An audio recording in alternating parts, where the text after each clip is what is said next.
Hi, I'm Amy Liss. My partner Amber Nesbitt and I created Campus Integrity Group after investigating and supervising investigations of over 2,500 sexual misconduct cases in one of the nation's largest school districts.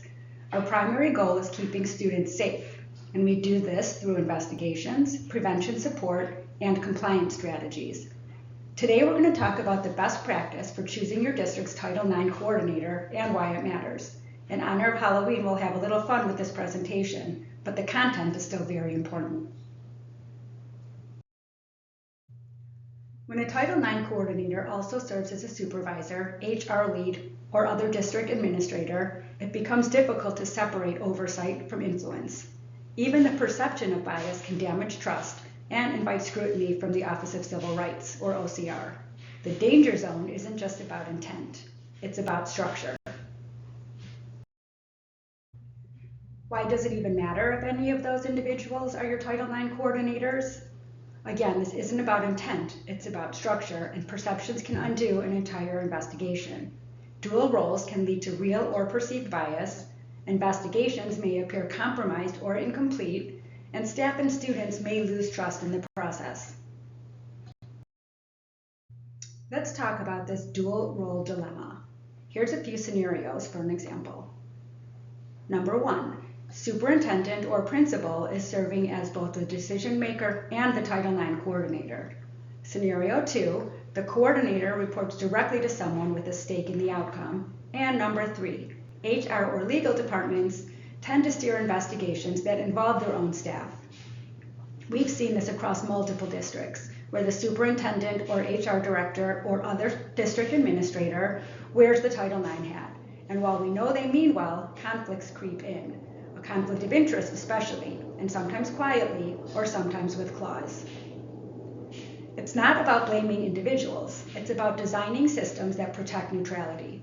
Even if everyone's acting in good faith, the structure itself can create compliance risks. OCR guidance makes it very clear what Title IX coordinators should be able to do. First and foremost, they must be free from conflicts of interest and bias. Title IX coordinators should conduct neutral oversight of all complaints, ensure equitable treatment for both parties, and oversee training, prevention, and reporting systems without interference. If those boundaries blur, it's a compliance red flag, and that's where things can get scary. There are some risks of non-compliance.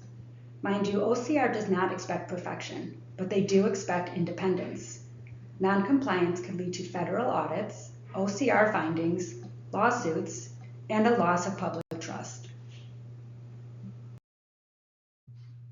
An independent coordinator does not just meet the law, they model integrity for your whole school community.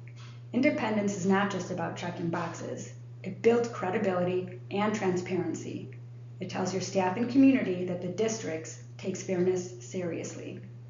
So here's how independence protects everyone. It ensures neutral, thorough investigations. It builds community trust and transparency. It strengthens policy enforcement, and it creates space for objective accountability. And that's the real treat here, a culture of trust that protects everyone involved.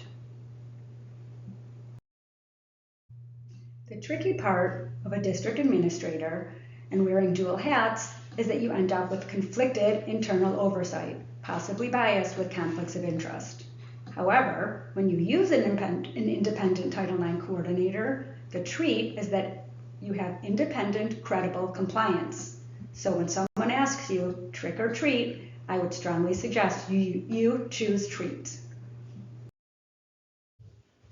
Here are some key takeaways concerning best practice for keeping your district out of the haunted house of non-compliance. First, make sure your Title IX coordinator is independent. When the same person, or someone under the same chain of command, handles both leadership decisions and investigations, it raises red flags with OCR and can undermine trust in the process. Next, remember that compliance isn't a one-time task. Coordinators and administrators need regular, updated training so they understand both the letter and the spirit of the law. And third, schedule routine reviews of your Title IX structure. Verify that your reporting lines, response protocols, and website information still meet current regulations and best practices. And finally, another treat. This one is peace of mind, knowing your system is transparent, fair, and safe for everyone in your school community. When independence and integrity guide your Title IX efforts, it shows students, staff, and families that your district does not just meet requirements, it models them. Districts need to keep compliance out of the danger zone, and we can help. We can establish independent Title IX coordination, help strengthen your policy frameworks, conduct impartial investigations on your behalf, and train staff to recognize and avoid compliance risks. In other words, we help schools build systems that are independent, fair, and ready for whatever OCR sends your way. Think of us as your compliance allies. No magic wands required. So let's make compliance less creepy, and let's do it together. And just like a mummy, that's a wrap. Thank you so much for watching. Our upcoming blog, which will be posted on Monday, will have more targeted information about the potential risks of having an administrator as your Title IX coordinator, and why it's best practice to use someone with independent oversight. So make sure you check it out on Monday on our website.